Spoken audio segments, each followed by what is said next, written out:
Hello guys, this is your friend. We are back with a new fanfic. Which is what if Kushina survived the Nine Tails attack and build harem with Naruto, Hinata and Yugito part 2. And if you enjoy this fanfic, then please press the like button and subscribe to my channel for more fanfic like this. And now let's start the fanfic. Naruto. Kushina turned the corner of the hall and saw him. He looked back at her and spoke in an eerily calm voice. Hi mom. Then he turned back around. He was looking at his handiwork. 5 men were scattered along the floor in front of him. Their blood still flowing out and growing into a larger and larger pool. She ran up to her son and took him in a fierce embrace. Are you all right? Are you hurt? He slowly shook his head. I'm fine mom, not a scratch on me. When she let go of him, he stood where he was and continued to look at the bloody scene. She understood. Carefully taking his face in her hands, she turned him around so his back was to the men. Naruto, you did what you had to, what I have trained you to. If you had not done what you did, these men would have gladly killed you. You have nothing to feel ashamed of or guilty about. She spoke to him gently. He nodded. I know that mom, I do. And when I was doing it, I was fine. It was just like training. I didn't see people, I just saw targets and I hit the targets. But now, he gulped and looked down ashamed. I understand Naruto-kun. To be shinobi is a hard thing, and to be forced to be one so young is even harder. In many ways son, I wish you could have a different life. But for you Naruto-kun, there is no choice, you must walk the path of the shinobi. What did you say your sensei's very first lesson was? He looked up again. She was not surprised to see some tears there. Iruka-sensei said that the path of the shinobi was the path of death and glory. That we must always be ready to kill or die to protect our village. That is what it means to be shinobi. He sighed. It's the same thing that you and Nissen have told me. I understand it, it's just. The reality is never how you imagine it to be. She said simply. She gently wiped his tears away and smiled at him proudly. Taking a life should never be done without cause. When we kill, we do so in self-defense or in the service of our village. That is what separates us from common murderers or bandits. So long as when you act it is under one of those two circumstances, do not doubt that your actions are just. Does it get easier? He asked. She nodded. It does. In time you will learn to simply kill and not feel. He shuddered a bit. That sounds horrible. She slowly nodded. In a way it is, but Naruto-kun, do you want to feel this every time you are forced to kill? Could you bear it? Kakashi and I have both killed many in our times, and I think we are both good people with good hearts. But if we could not turn our heart off when we needed to, we would go mad. He looked at her unhappily. You turn your hearts off? Kushina nodded. We learn not to feel at those times. It is the only way to do it and stay sane. Mom, it sounds kind of inhuman. It is son, but if you are a shinobi you cannot always afford to be human. She hugged him again and kissed him. Do not misunderstand me. I do not mean to deaden your heart all the time, for that is just as bad as feeling too much. Be human, love, laugh, and even cry when your heart tells you to. But learn to be only shinobi when the time calls for it. Naruto looked at her and slowly nodded. I think I understand. Good. She took a hold of his arm and led him away and down another hall out of sight of what had happened. She took on a fierce look. Let's go find your sensei who was supposed to be watching out for you. XXXXXXXXXX. His mother had been absolutely livid that her son had been attacked at the academy by an instructor. She had demanded that Mizuki be discharged for incompetence for allowing her son to go to an assassination attempt. But Naruto had defended his sensei, pointing out that all Mizuki had done was agree to a reasonable request from a fellow instructor. Kushina had then demanded she be allowed to remain in the class to watch over him. The Hokage explained that he could not allow such an extreme disruption to affect an entire class. So ultimately Kushina was faced with the choice of either allowing Naruto to remain in the academy under the current circumstances, or of allowing him to take the graduation exam and beginning his shinobi career immediately. Kushina was not interested in this second option. Not only because she wanted him to continue to build more friendships but because she wanted to delay his becoming a ninja as long as possible. As dangerous as life in Konoha was for him, she knew the danger would only increase once he began going on missions to foreign countries. She wanted him as strong and ready as possible before that day came. So in the end Naruto remained in class. The Hokage did agree to keep an Anbu squad on duty near the academy whenever he was there. Kushina was not the only parent upset by the attack. Most of the other parents were also irate and, not surprisingly, blamed Naruto for being the cause. Most of the parents petitioned the Hokage to have Naruto removed from the class. The Hokage refused to punish him for being attacked while on the academy grounds. The parents then demanded that their children be placed in a different class. This demand was also refused as there were no other first-year classes available. The Hokage did agree that the students could be pulled out and allowed to repeat the opening course the following fall. A couple parents did this but the others declined as it would mean wasting a full year of their children's education and ninja careers. For the students, the fact that Naruto had actually killed a Chunin settled his standing in their eyes. He was, as Kiba liked to say, the pack leader. The only ones unwilling to acknowledge this fact were Sasuke and Sakura. As the semester continued, the pecking order became clear and was best symbolized by the weekly sparring matches. Naruto never lost. Sasuke never lost, except to Naruto. Hinata was clearly the most powerful kunoichi and her swift and crippling Juken strikes completely overwhelmed all the girls and nearly all the boys as well. She never defeated Naruto but she very nearly managed to beat Sasuke once. The top 3 slots in the class were cemented. As for his social skills, the girls, with the glaring exception of Sakura, were still infatuated with him. Ino was even more eager to be with him than before, though she never again offered to train with him. She tried finding ways to spend time with him outside of class but Naruto declined. Hinata continued to train with him as much as she could and still worked on improving her Juken. She remained the one at his side. Naruto made 2 additional male friends. Kiba liked him because he recognized him as pack leader and admired his strength and leadership. Choji was also drawn in mostly thanks to Shikamaru. He was invited to and attended Kiba's birthday party. This he found quite fun as he got to play with all the Inuzuka dogs. As the fall semester drew to its close, he was doing well. But as he was always aware, not everyone loved him. XXXXXXXXXXX. Hello little brother. A casual voice greeted him. Nisan. Sasuke smiled. What are you doing here? My duties are done for the day and so I decided to stop by the academy. Great. We can go train together. As he spoke, his classmates continued to exit the academy. One particular student in a rather eye-catching cloak drew his attention. As was his habit, he sent the student a hard look. Seeing this, the particular student returned the look with a smile and a wave of his hand. Itachi did not miss the interaction. He also had no trouble guessing the student's identity given his appearance. Is that Namikaze Naruto? Yeah. Sasuke's voice dripped venom. Itachi lifted an eyebrow. You do not care for him.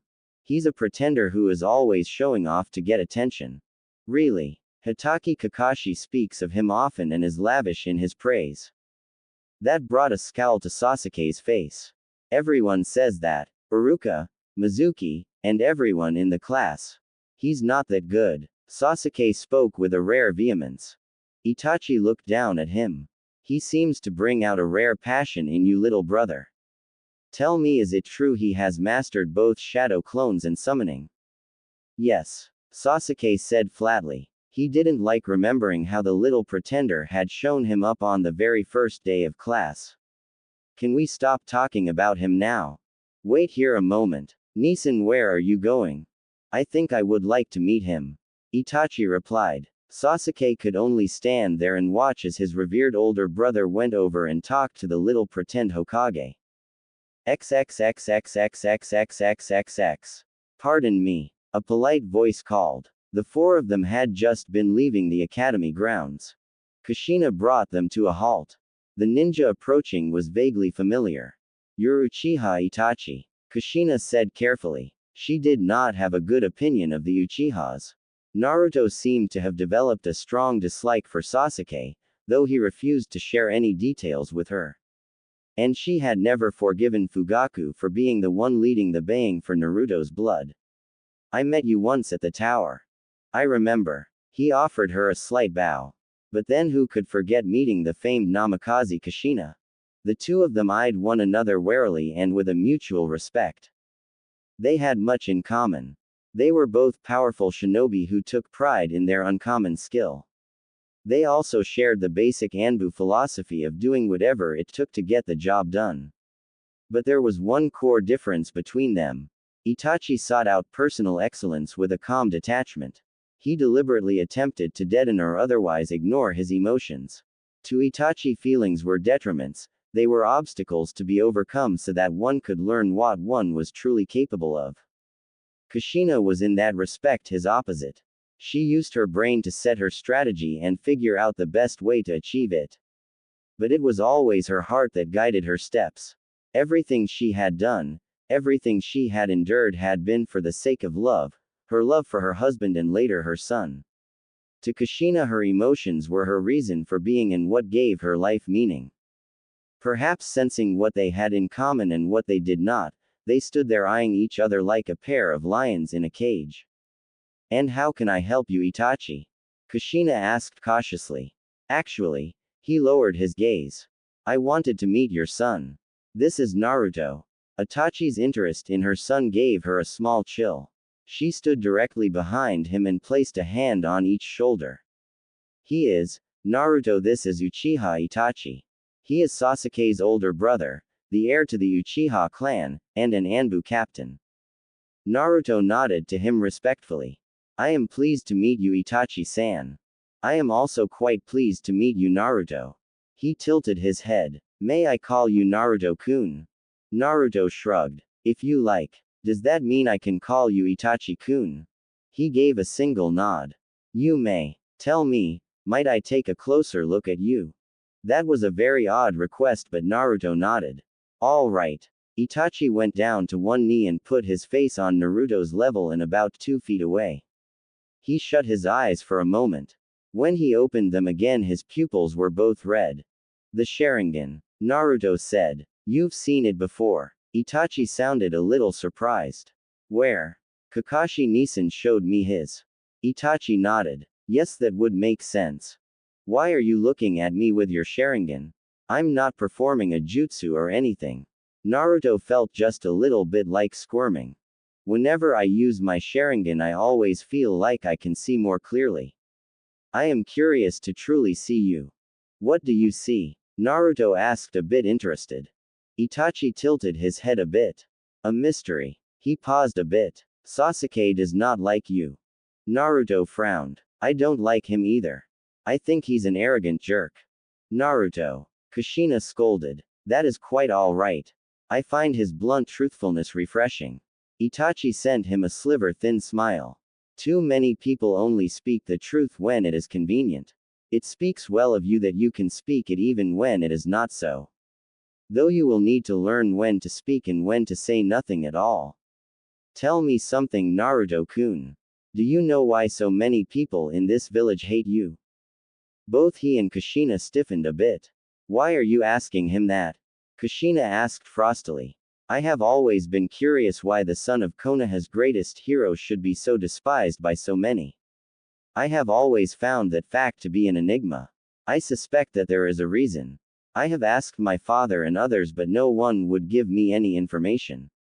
I don't know why people hate me. It has never made any sense to me. I've just kind of come to accept it." Naruto said.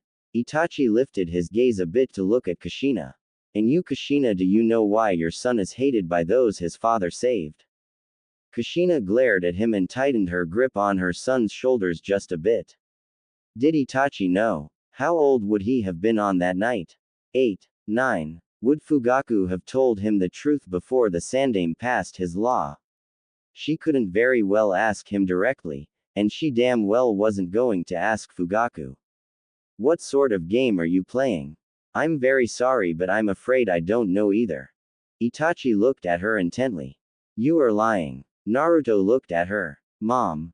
Damn you. Itachi, are you actually calling me, Namikaze Kushina, clan head of the Namikaze, a liar? A little bit of threat lay underneath the words. Yes, he said calmly. He looked to Naruto again. As you can see, Naruto-kun, telling inconvenient truths is indeed uncommon. If you think I will remain here and be insulted by you, Itachi, you are sadly mistaken. We have wasted enough time. Let's go. She quickly got them moving while keeping her hold on her son. Goodbye, Naruto-kun, I am pleased to have met you. Naruto sent him back a confused look but said nothing. XXXXXXXXXXX. Naruto waited until they had returned home and he and his mother were alone. Mom, he spoke in a small voice. Yes, dear. He took a deep breath. Why do people hate me? She looked at her son and tried not to show the panic she felt. Dear, you heard me tell Itachi I didn't know. Mom, I saw your eyes, you were lying. He paused. And I can see you're lying now. I taught him too damn well. She felt a certain melancholy pride that her son was not someone who could be easily fooled. Well, by adults, he still needs to work on reading 8-year-old girls. She looked into her son's eyes. She could see his confusion and panic. He's not ready yet. She took a deep breath. Son, have I ever done anything to put you in danger or hurt you? He looked shocked. No, of course not. She knelt down before him and put her hands gently about his face. And you know that I love you, don't you? Yes. Mom, of course I know that. She nodded. Son, do you trust that whatever I do to try and protect you? That I always act in what I think is your best interest? He nodded vigorously. Yes. Then I am going to ask you to trust me now. Please don't ask me any more about this. When the time comes, I will explain everything, I promise. Why was she so nervous? That was not something he'd seen in her face often. She'd made a promise to him though, and he knew he could trust that. All right, Mom, I'll trust you to tell me when you think the time is right. Thank you, dear. She pulled him into a hug and gave him a big kiss on his cheek. Obviously relieved. Naruto trusted his mother absolutely. But she taught him to look underneath the underneath. He couldn't help but wonder why she'd been so relieved at not telling him. What could be that bad? XXXXXXXXXXX. They had just about reached their home in the middle of the Uchiha compound when Itachi finally broke the silence. You've been very quiet, Sasuke. Normally you'd be pleading with me to train with you. It never does any good, so why bother? Sasuke said bitterly. Itachi looked him over. Does it bother you that I spoke to Naruto? No. Itachi sighed. If you truly intend to be a ninja, Sasuke, you will have be far better at deception. Maybe you can give me some lessons on that after you get done hanging out with that pretender. Sasuke hurried inside, not really wanting anything more to do with his Nissen at the moment. Itachi watched him hurry inside. Interesting, he said softly. At the end of the semester they received their grades. And as was traditional, along with the grades they received their class rankings. I am so proud of you, Naruto-kun. Kushina grabbed her son and began planting kisses all over his face. Mom, stop. Naruto tried to sound indignant, but she couldn't miss that very happy smile. My son, top in his class, one, I'm very, very proud of you. I'll tell you what, let's celebrate. Is there anything special you'd like to celebrate your achievement? She saw his face light up and his mouth open. Not a katana, ask for something else. But why can't I have a katana? He whined. Because you're not ready for one. Kushina said plainly. When will I be ready? When I say you are. He crossed his arms over his chest. Stingy. She shook her head. You're not getting a katana, son, pick something else. Well, can I have some of your special ramen? She hugged him and gave him 3 or 4 more kisses. Now that you can have. I'll go ahead and make you all the special ramen you can eat. XXXXXXXXXX. Sasuke stood before his father as he looked at his son's academic report. History. Second. Codes. Second. Math. Second. Taijutsu. Second. Weapons. Second. Endurance. Third. Sasuke flinched at the very slight inflection his father added to that one word. Overall standing. Second. Fugaku looked down at his young son. You disappoint me. Fugaku dropped the paper and walked away from him. Sasuke picked it up off the floor and slowly tore it up. XXXXXXXXXXX. Hinata stood stock still in front of her father. He was sitting behind his desk and carefully reviewing her report. Despite an overwhelming urge to press her fingers together, she stood there with hands firmly to her side. Finally, he looked up from the paper and at her. She prepared herself for another tongue lashing. You were third, he said in a neutral tone. Yes, father, she said in a small voice. She kept her face up. A Hyuga was not supposed to ever look away from the person addressing them. She waited in dread for what was coming.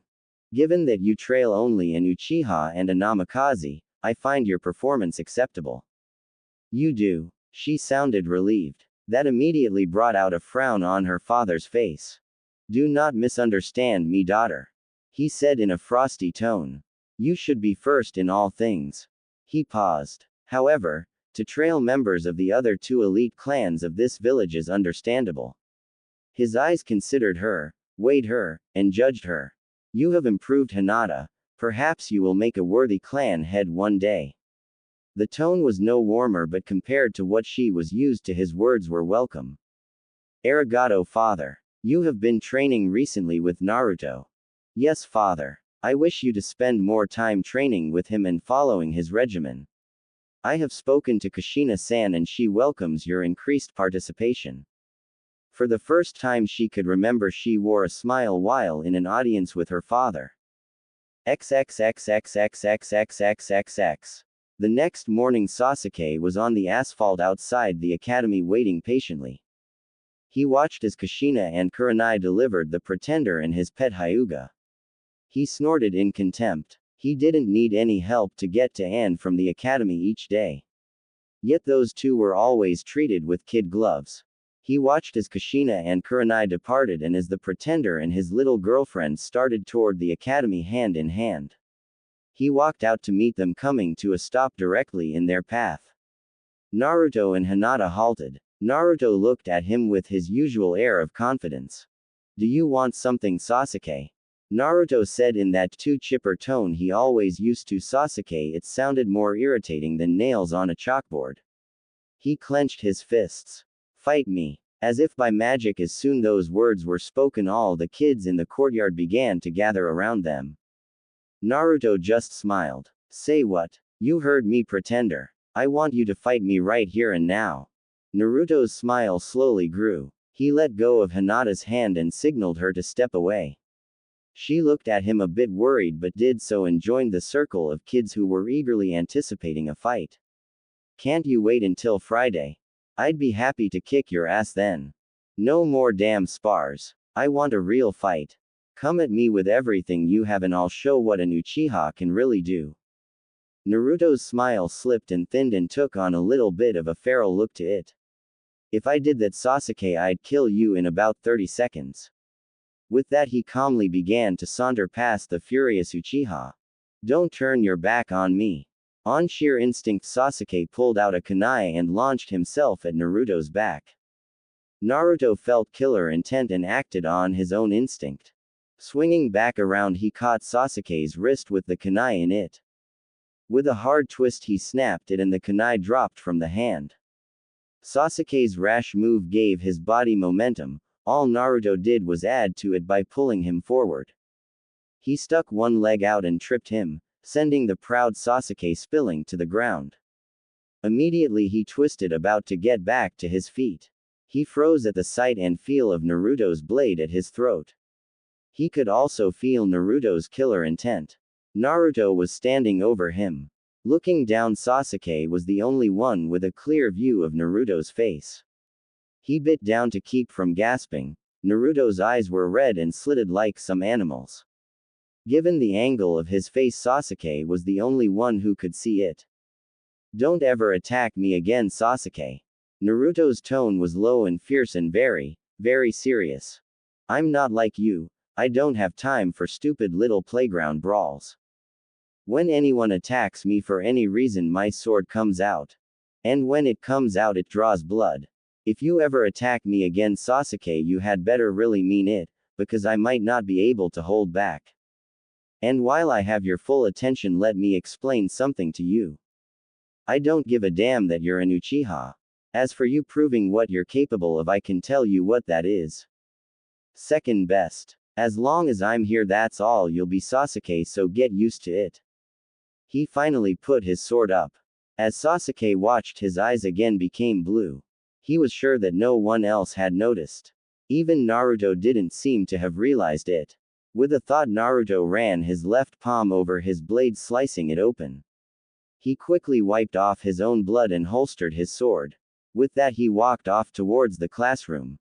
Sasuke lay there defeated and humiliated, with virtually the entire class to bear witness to it. The entire class and a few more. XXXXXXXXXX. Itachi saw the little encounter and nodded his head in approval. His foolish little brother had initiated an encounter with a foe that had beaten him regularly. He had done so expecting to win merely because he had Uchiha blood. That was typical of the attitude of the entire clan. They had given up trying to achieve individual excellence and instead relied on the comforting thought that they were superior merely due to birth. Such arrogance was dangerous and led to the sort of disaster his little brother had just encountered.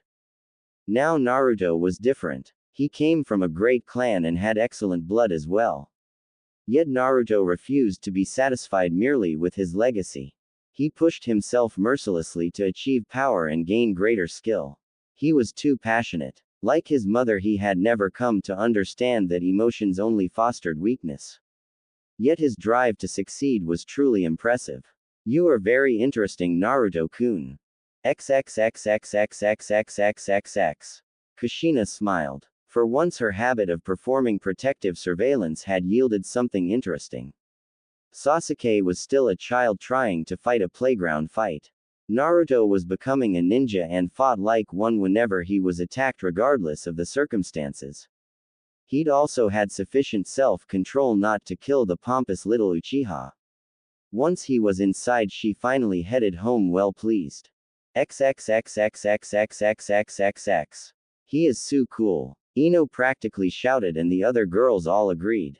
XXXXXXXXXX. Hinata was by his side and looking at his left hand. Naruto-kun, why did you hurt yourself? He gave her a comforting smile. Oh, it's an Uzumaki clan tradition that once a sword is drawn in combat, it cannot be holstered until it has drawn blood. He chuckled. And as tempting as it was, I didn't think it would be a good idea for me to cut that second best. But you've hurt yourself, Hinata said worriedly. He continued to smile. Don't worry about it, Hinata-chan. I always heal fast. By the time we get to class, my wounds should be closed up. And sure enough, as they were sitting down a couple minutes later, he showed her his left palm was no longer bleeding and almost completely healed. Hinata was glad his hand was all right, but she wondered about something. Naruto-kun, you shouldn't be able to heal that fast without using a medical jutsu. Naruto just shrugged, not worried about it. What can I tell you, Hinata-chan, I've always healed fast. Hinata considered that. Naruto-kun, do you think you might have a bloodline limit? He looked at her, intrigued by the thought, but shook his head. Nope. There are no bloodline limits in either the Namikaze or Uzumaki clans. Hinata nodded and let it go, at least for now. XXXXXXXXXX. Iruka looked out at the class as they took their seats. There was quite a bit more conversation going on than usual. He noticed that Sasuke was the last one to arrive. To his surprise, a few of his students were pointing to him and seeming to make some jokes. Sasuke sat down and pointedly ignored the attention he was receiving. All right, class, settle down please. I have an important announcement to make before we begin. He waited a moment for the kids to finally quiet. All right, Class 1 have permission slips that all of you will have to bring home and have signed. What are they for, Iruka-sensei? Sakura asked. Iruka gave them all a smile. This weekend you will be going on your first field trip. We will be conducting a 2-day survival exercise in the woods outside the village. We're going outside the walls, Kiba said excitedly. Iruka nodded. Yes, we will, though it will only be a short distance away. Sounds troublesome. Shikamaru lifted his head from his desk. Can't we just do this at one of the village training grounds? Iruka frowned at his worst student. No, each of you will be placed in a separate section of forest and expected to find water, food, and shelter for 48 hours. None of the regular training grounds are large enough for our needs. None of you need to be concerned. Though we will be outside the village walls, it will be quite safe. XXXXXXXXXX. The man looked at the picture on his desk. The picture was about 15 years old. It showed him standing beside his son. They had both been ninjas of the village hidden in the rock. The picture had been taken to celebrate his son's promotion to Chunin. He could still remember how proud he'd been of Hideki. The boy had always made him proud. Then 2 months later he died at the hands of the Yellow Flash. Now he was slowly becoming an old man with no son to carry on the family name. The Motosuwa clan would end with him. Well, the Yellow Flash had died more than 8 years ago. But the hatred and need for revenge hadn't. Nothing he could do could bring Hideki back. Nothing he could do would cause pain to Namikaze Minato, who was beyond all earthly retribution now. But his hatred demanded that someone suffer. How sure are you of this information? He asked his assistant. Our agents in Konoha confirm it. It seems reliable. The man behind the desk nodded. All this would cost him was money, and he had plenty of that. I want a 2-man Anbu squad sent out. The assistant shook his head. I'm afraid Anbu are not permitted to perform foreign missions unless they are at least of A rank. This has received a ranking of B. We can send Yuzuki and Grella, they'll do it. The mission is be upgraded to A rank. But sir, we haven't had the funds cleared to pay for an A rank. The older man frowned at his assistant's small-mindedness. I'll make up the difference myself. His assistant stared at him. Typical bureaucrat, he could never understand why anyone would want to go outside the rules. Well sir, if you're really willing to pay it, I suppose we can assign them. The assistant paused a bit. But sir, if I may ask, why bother? The target isn't even a ninja, he's just an academy student. Hiring Anbu to deal with him is a bit like hiring a master thief to pick up a wallet lying on the ground. I know he's a student. He also has the blood of a Hokage in his veins. Not to mention he is reputed to have mastered shadow clones and summoning. Sir, that is a ridiculous rumor and likely to be nothing more than some child's wild imagination. He is reported to have killed a Chunin single-handedly. Is that also imagination? No sir, that was definitely confirmed, but perhaps he was lucky. Well, he can have all the luck Kami is willing to share. Against those two he won't stand a chance. For that I'll pay any cost. His assistant sighed. I will do as you say sir, though I don't understand it. Ever have any children, Fuji? No sir. I won't bother trying to explain it then. XXXXXXXXXX. Survival exercises. Kushina looked at the permission slip unhappily. Yeah mom. This will be my very first time going outside the village walls. He said excitedly. No. What? I said no, Naruto-kun, you aren't going. Kushina said simply. But everyone else is going. She lifted an eyebrow. Naruto-kun, I don't care about everyone else. I only care about you, and you are not going. But we're only going 10 miles and it will only be for 2 days. Why can't I go? Simple. Because 10 miles means 10 minutes before I can reach you if anything happens. That's too long, too much can happen in that much time. But mom, you know I can take care of myself. You can, Naruto-kun, that doesn't mean we should court danger. Oh come on mom, I mean if it's safe enough for Shikamaru, how can it be too dangerous for me? Naruto-kun, for you stepping outside this village means being in greater danger. She said flatly. So the very first time I ever go outside the village walls, even a step, will be on my first mission. Mom, you're always saying I need to be ready for anything. How does keeping me so close do that? Wouldn't it be better for me to get experience being outside the village now instead of later when I will a shinobi with a squad? She frowned at him. That made a distressing amount of sense. Looked at rationally, of course he should see what it was like going outside the village sooner than his first mission. And it was just an academy field trip. Maybe I am just too worried about him. I have to let him experience new things in order to grow. Seeing her hesitate, Naruto gave her a big confident smile. Come on mom, I promise to be careful and to call you if there's anything wrong at all. She sighed and slowly nodded. All right Naruto-kun, I suppose it will be all right so long as you are careful. Taking a pen, she signed her name to the paper. XXXXXXXXXXX. Itachi waited patiently as the door to his father's study opened. 3 very angry-looking members of the police force exited. They each sent him an angry look but departed the house without a word. Fugaku looked at his son and heir. Please come into my study, Itachi. Itachi did so. His father shut and locked the door. Sit down. I prefer to stand. Itachi answered calmly. Fugaku frowned. Very well. He sat down behind his desk. Itachi, do you know anything about the drowning of Shisui?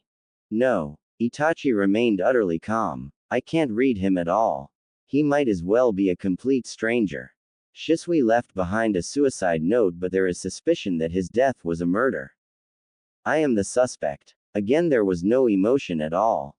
Fugaku nodded once. Despite our recent disagreements, son, I have no wish for you to risk execution for something that may not have been your fault.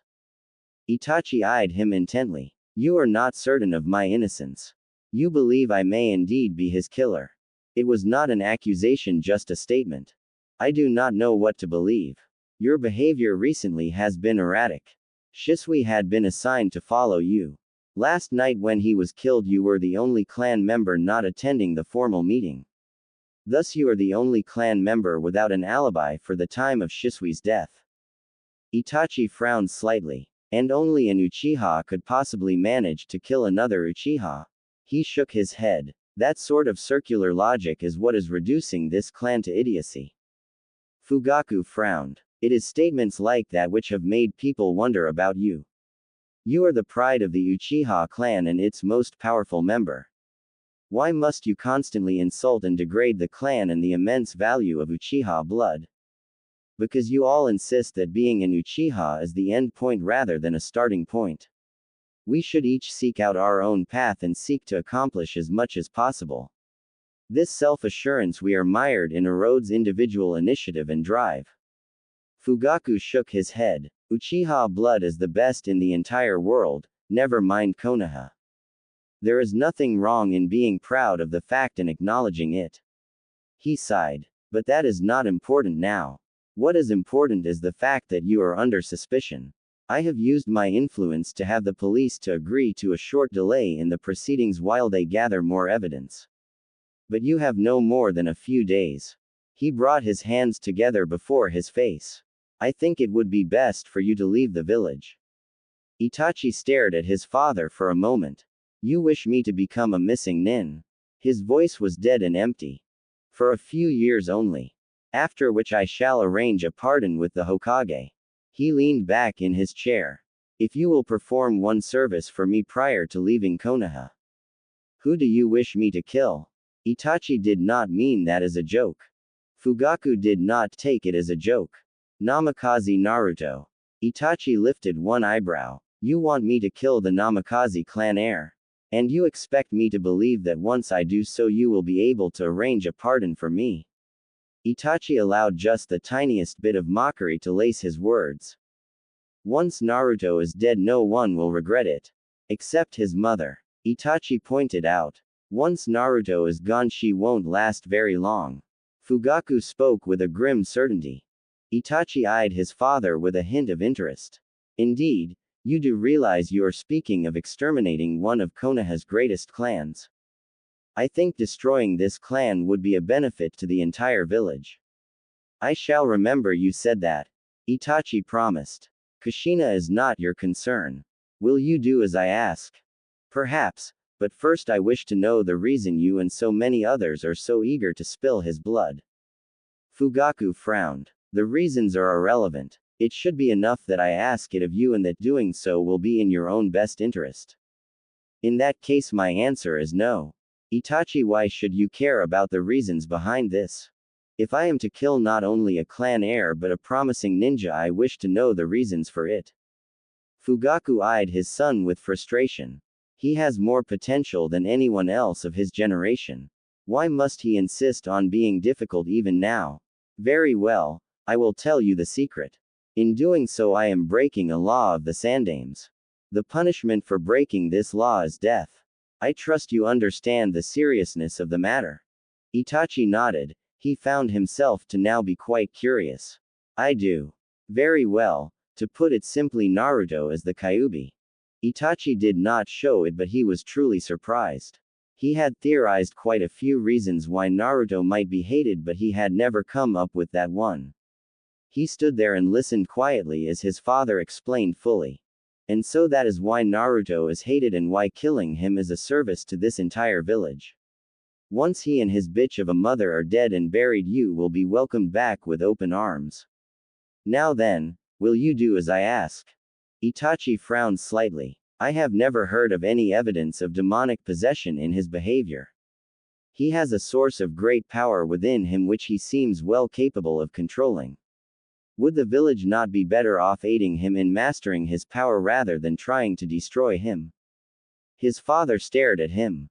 I have to remind myself that while I and others of our clan were out fighting that monster, you were safe here in the village. If you had ever seen the nine-tailed fox, you would have no doubts about killing it while there is still time. Now will you do as I ask? Itachi considered it. Perhaps. His father shut his eyes and ground his teeth. Even now, with the future of the village and your own life at stake, you insist on being difficult. I am not attempting to be difficult. The simple fact is I have not decided whether or not to kill him. All right, son, I know how useless it is to argue with you, but keep this in mind. In a few days you will be arrested if you are still within this village. Once you are arrested, I will wash my hands of you. Should you flee this village, I will again wash my hands of you unless you do as I ask. Is that clear? It is, father. With that, Itachi left his father's study. XXXXXXXXXXX. Hey Naruto. I hardly recognize you without your cloak on. Kiba greeted him. It was early Saturday morning and the class was gathering on the courtyard. As per instructions, they had not brought any camping equipment or food with them, and they each carried only one canteen of water. They were allowed to bring with them only weapons and the standard ninja equipment any shinobi would be expected to have with him at any time. Currently Naruto was dressed in the same black and red bodysuit he always wore beneath his cloak. I'll only wear that when I am in the village. I won't be wearing it when I'm on missions or leave the village. They wouldn't let me bring any snacks. Choji cried out. I'm going to starve. Choji, it's impossible to starve in just 2 days. Shikamaru said. But what am I supposed to do when I get hungry? I have to eat or I'll pass out from hunger. Don't worry, Choji, there are plenty of grub worms in the forest, and if you cook them over an open fire they taste just like chicken. Naruto said. As soon as he said it, Choji put his hands over his mouth and tried to stop his dry heaves. Shikamaru smirked and Kiba laughed long and hard. Naruto-kun, that was awful. Hinata chided. He gave her his puppy dog look and then turned to Choji. I'm sorry, Choji. It's okay, he said weakly. Naruto smiled at him. It's actually beetles that taste like chicken.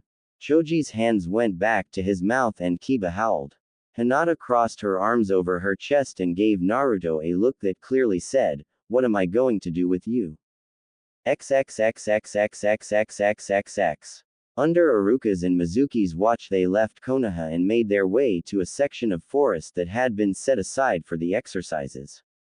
Each student was taken to a different section of forest and told to remain there until 8 a.m.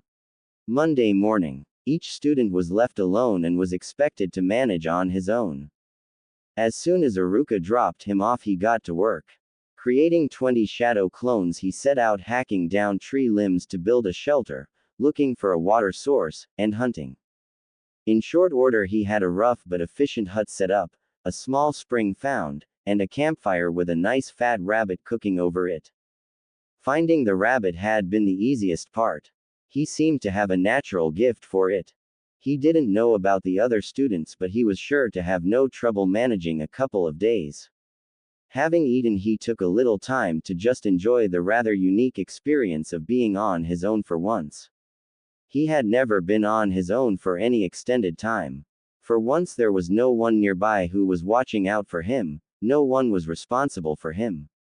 For the next, he checked his watch, 46 hours or so he was on his own.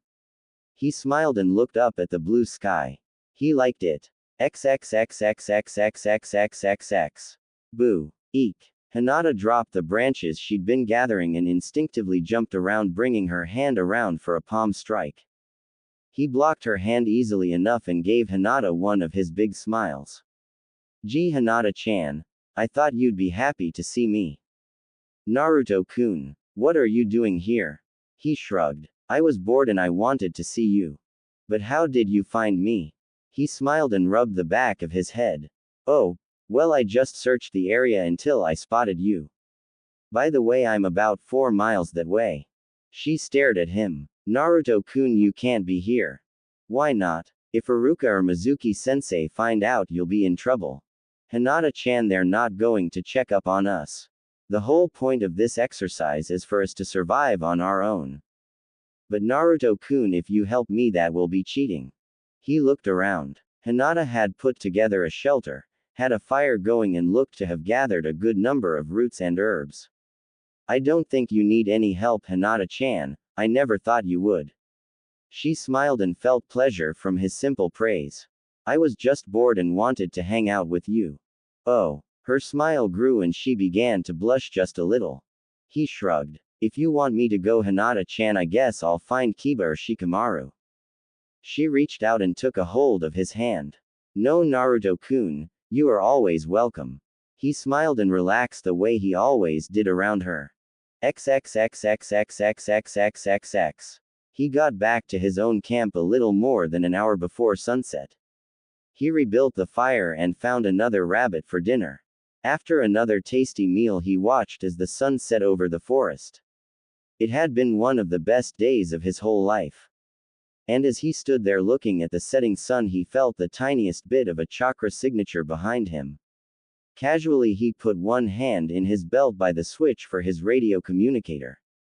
He slowly turned around. Seeing who was there, he pressed the button down into the send position.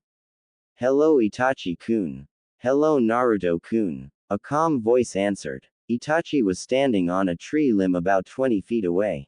He was wearing his Anbu armor but no mask. He did not have a weapon out and was just looking down. Naruto casually put his hand on his sword but didn't draw it. So why is an Anbu captain here in the middle of an academy training exercise? I am here because of you, Naruto-kun. Yeah, I kind of guessed that. So are you going to attack me or what? Itachi's eyes flickered to a spot behind Naruto. Move. Itachi was gone from the limb instantly. Naruto yanked out his sword and leapt to the right, ready for an attack from any direction. As he did so, he sensed movement and chakra coming from behind him. Naruto glanced back to see a ninja he didn't recognize burst out of the forest. Moreover, as he looked, Itachi appeared right behind and drove a kunai into the base of his skull. The new arrival let out a gurgle and pitched forward dead. Itachi came to a halt and stood there looking tranquil. Naruto landed and turned to face him with his sword ready. Whoa. He took that ninja out like it was nothing. What's going on here? Whose side are you on? Itachi looked at him. There is one more. And disappeared. Almost immediately, another ninja burst out of the forest. Like the first one, Naruto didn't recognize him and he wore no Hitai-ite. Grella. The ninja screamed out. You bastard. He began tossing shuriken and Naruto was forced to move fast to avoid them. He leapt behind a large tree to gain some temporary cover. This guy is definitely Jonin, so I'm not fooling around with him. Shadow clone technique. 20 Narutos appeared in a large puff of smoke. As a group, they rushed out to surround their opponent and come at him from all sides. The enemy ninja used a jutsu of his own. Rock garden technique. All around him jagged slabs of rock shot up out of the ground. The clones were all struck and immediately puffed out of existence. The original was also struck and wound up being knocked to the ground. The ninja quickly ran through some more hand signs. Domu barrier technique. Before Naruto could even get back to his feet, the earth around him leapt up to completely surround and trap him. You're finished now. Yuzuki called out. I can drain your chakra while you're trapped in there. Once I've sucked you dry, I'll finish you off. Don't bother trying to break out. Without warning, half of the earth-made dome exploded. Naruto stood there with a sword in his right hand and his left hand glowing with chakra. He grinned a bit and looked at his left hand. Thanks Godmother, so much more useful than stupid medical jutsus. I don't know who you are and I don't really care. But let me show you my power. He rushed forward eager to end it. He really is the Yellow Flash's son. Living Colossus technique. His body transformed from flesh into solid rock. Naruto launched his attack just as the technique took effect. He aimed his sword strike for the middle of the chest. The strike hit perfectly, and as Naruto drove the sword home, the blade snapped in half. To his credit, Naruto was able to improvise immediately. He dropped his broken sword, curled his left hand into a fist and swung that. With his chakra enhancing the blow, he could have certainly destroyed his enemy's rock body as easily as he has the rock dome. But fortunately for Yuzuki, his jutsu did not slow his reaction time. He was just able to catch Naruto's fist in his own hand before it could reach him. Yuzuki held Naruto's fist firmly trapped in his rock-hard grip. He looked at the 8-year-old who had killed his best friend and partner. You really are the Yellow Flash's son, aren't you? Yes, I am. Even in the situation he was in, Naruto answered proudly. Yuzuki nodded once respectfully and then proceeded to crush the boy's hand. Naruto screamed out in pain as the blood began to flow down his left arm. If you lived, you'd be as powerful as he was. It's a good thing we were sent here. He yanked Naruto up by his now useless hand and let him dangle in front of him like a fish caught on a hook. Just so you know, you little bastard, all the power in the world is worthless if you can't reach your target. Now, no more jutsus for you, and I get a little payback for what you did to Grella. With that said, he whipped Naruto about like a sack of potatoes and threw him full force into a tree. Naruto hit with most of his side and felt and heard his ribs break with a sickening snap. He was crying out in pain as he dropped to the ground. Yuzuki casually walked up to him and kicked him in the belly hard enough to send him flying about 10 feet. XXXXXXXXXX. Itachi watched and frowned as Naruto was being beaten to death. It seems I overestimated you, Naruto-kun. I guess you weren't as strong as I'd thought. XXXXXXXXXXX. She heard her son scream and it was like a kunai slicing into her heart. She damned herself for letting this happen. She damned herself for not being able to do anything but listen as her poor boy was being killed.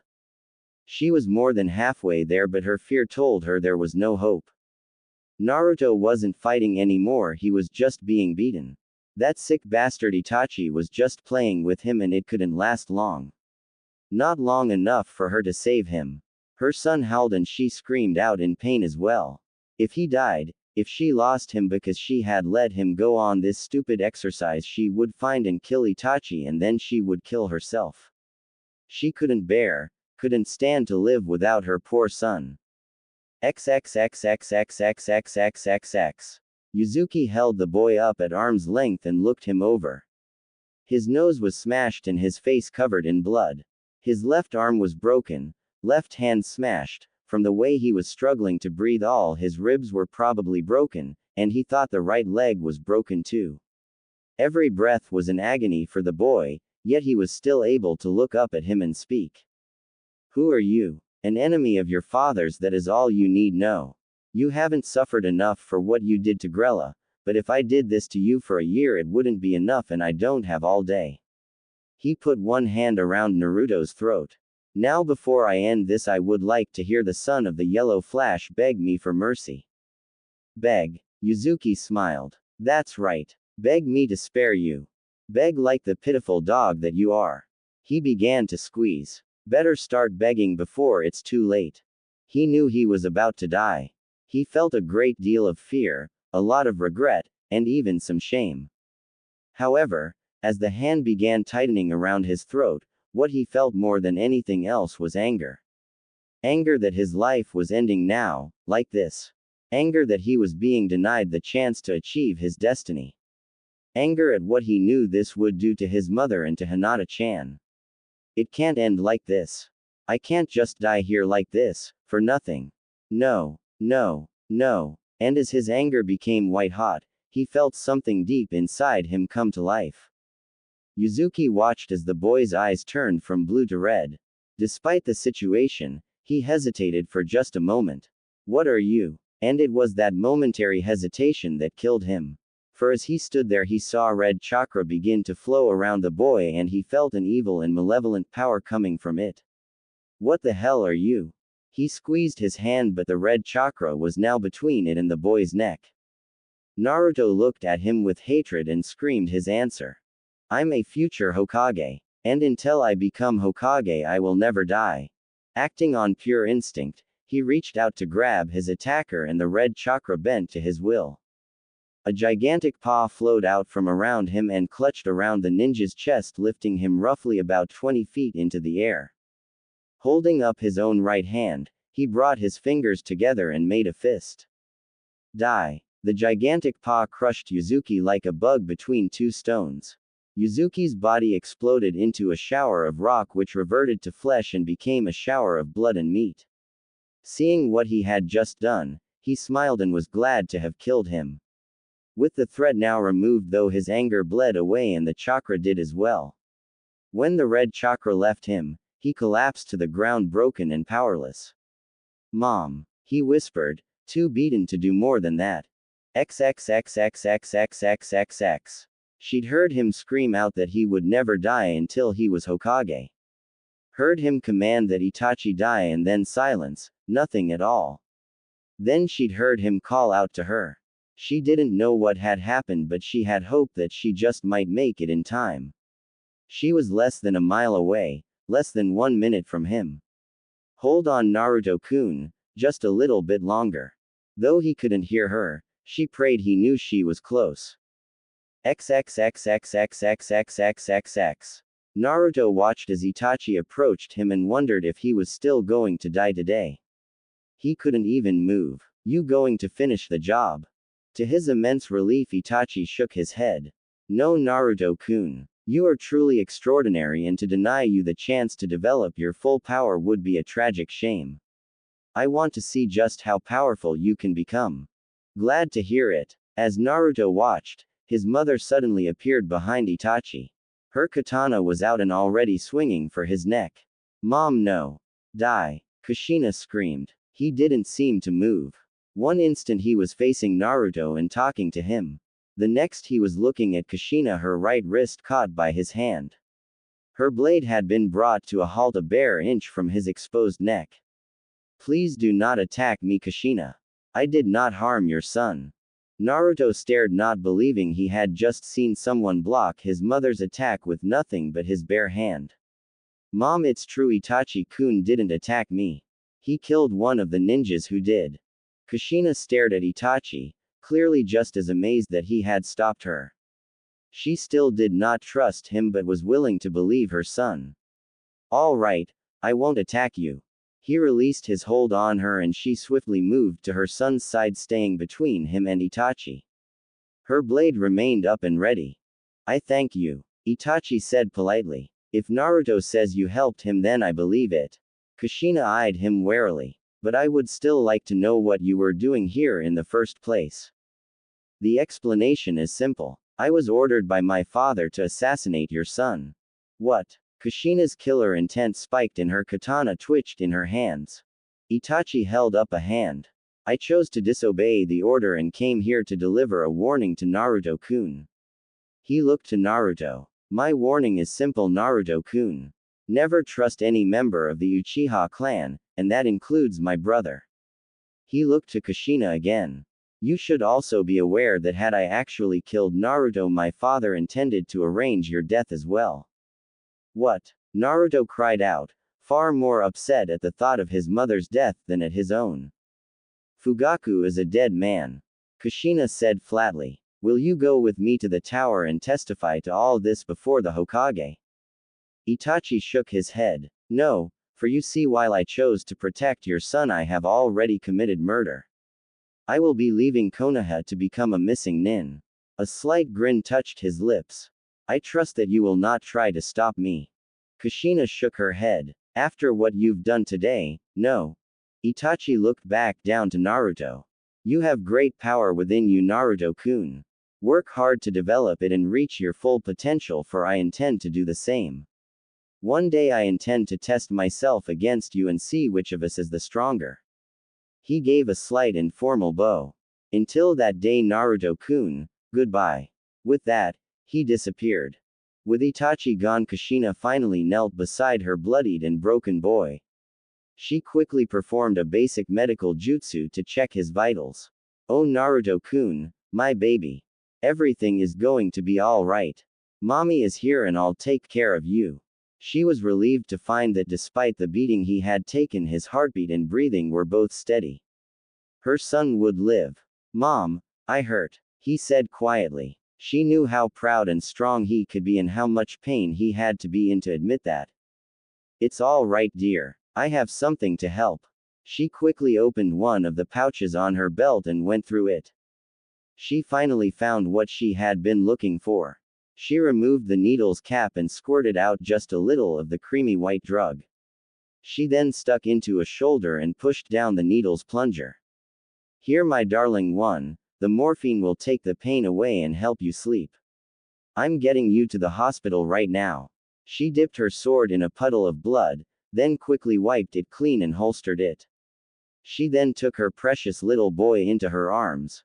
Thank you, Mom, that helps. His voice was already sounding sleepy. Mom, I'm sorry I wasn't strong enough. Don't worry about that. It's not important. You survived, that's all that matters. It wasn't me, Mom. His mind was beginning to drift. The red chakra, he fell into sleep. She cradled him close to her and moved as fast as she had come. She wasn't worried about what he'd said, there would be time for him to tell her everything later. XXXXXXXXXXX. Hinata. Iruka's voice called out loudly as he landed nearby. Hinata quickly got to her feet. Yes, Iruka-sensei. Please gather all your things. Mizuki, I and some other instructors are gathering all your classmates. The exercises are over.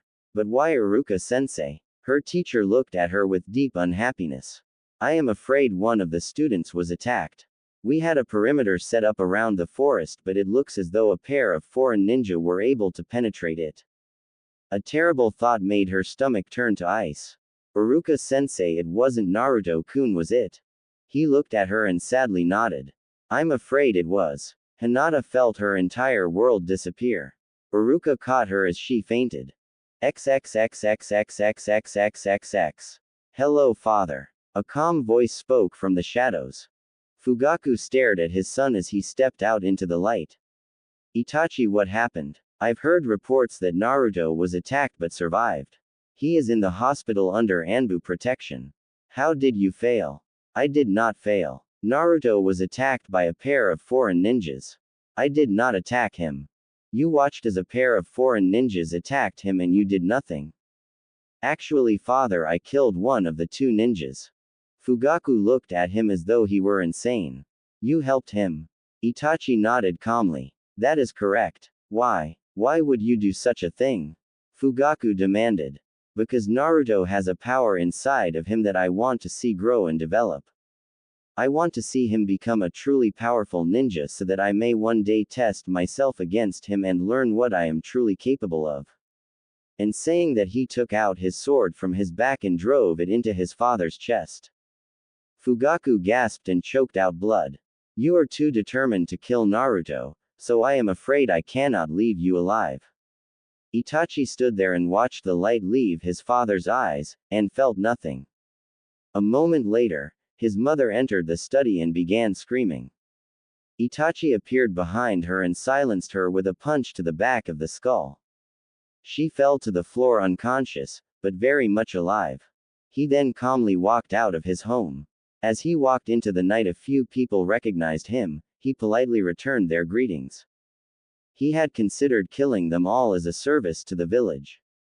In his opinion, the entire clan had degenerated to the point of being a disease that would only sicken Konoha. He had thought of performing the service of curing Konoha of this disease prior to leaving. However, he had reconsidered. If so many of the villagers and shinobi wanted to harm Naruto, then the entire village was already diseased and perhaps terminally so. Besides, with the Uchiha clan intact, Naruto would have a powerful enemy always right outside his door. That would give him excellent motivation. Thinking of motivation, Itachi smiled. XXXXXXXXXX. Sasuke. Nissan. Sasuke hurried up to his big brother. Did you hear? Naruto got attacked by a couple of ninjas and is in the hospital right now. Itachi looked at him consideringly. Do you hope he survives? Sasuke looked shocked by the question. Of course I do. Even if I don't like him, I don't want him to die. Come with me, Sasuke, there are things I must tell you. In short order, the two of them were in a dark alley not far from the Uchiha compound. I am leaving the village tonight, little brother. After tonight I will become a missing nin and the disgrace of the Uchiha clan. He said it as calmly as he did everything else. What? Sasuke looked at his revered big brother. Why would you do that? Because 3 days ago I murdered Shisui and less than an hour ago I murdered our father. He answered calmly. Seeing Sasuke was about to start screaming, he planted a hand over his mouth. I have no intention of harming you, little brother. However, should you begin to scream, I will. Do you understand? Sasuke nodded and Itachi released his hand. Why? He sobbed. Why did you kill father? To protect Naruto. What? Itachi nodded. Father ordered me to assassinate him. I refused the order and helped him to survive this night's attack. Not that he needed much help. He is already very powerful and will grow more so. Father was a fool and would have kept attempting to kill him. To safeguard Naruto's future, it was necessary to end our father's life. You killed father to help Naruto. Sasuke whispered. Indeed, but that is not all. Let me show you something. He shut his eyes and activated the power of the Mangekyo Sharingan. Sasuke was drawn into a colorless world. He recognized it as the Uchiha compound. What is this? Sasuke asked in fear and confusion. Watch. His brother spoke. As Sasuke watched, he saw a familiar figure walk into the Uchiha compound. Why would Naruto come here? And as Sasuke watched, Naruto changed. It was like watching a snake shed its skin. He began to shake and be covered by visible chakra, and then he began to grow and change shape. In short, Order Naruto had become a gigantic nine-tailed fox. What is this? He watched as his friends and family all began to flee and as the fox began to level the Uchiha compound. Brother, stop this. Watch closely. His brother intoned. Mother. Sasuke howled as his mother was snatched up into the fox's jaws and devoured. He stood there and watched as his home was flattened and as the people he loved were slaughtered by the beast. He was on his knees crying and begging for it to stop. Itachi could have forced Sasuke to relive it for 72 hours. But Itachi's goal in this was to provide his foolish little brother with motivation, not shatter his mind. He ended the effect and they were again in the alleyway. Sasuke crumpled to the ground weeping. For him it had seemed utterly real. Naruto possesses the Kyuubi within him, that is why he is hated by so many. That is also why he is so powerful. That is the power I want to help him grow. You want that? Sasuke said in horror. He remembered Naruto's red eyes. Yes, I want Naruto to achieve as much power as he can.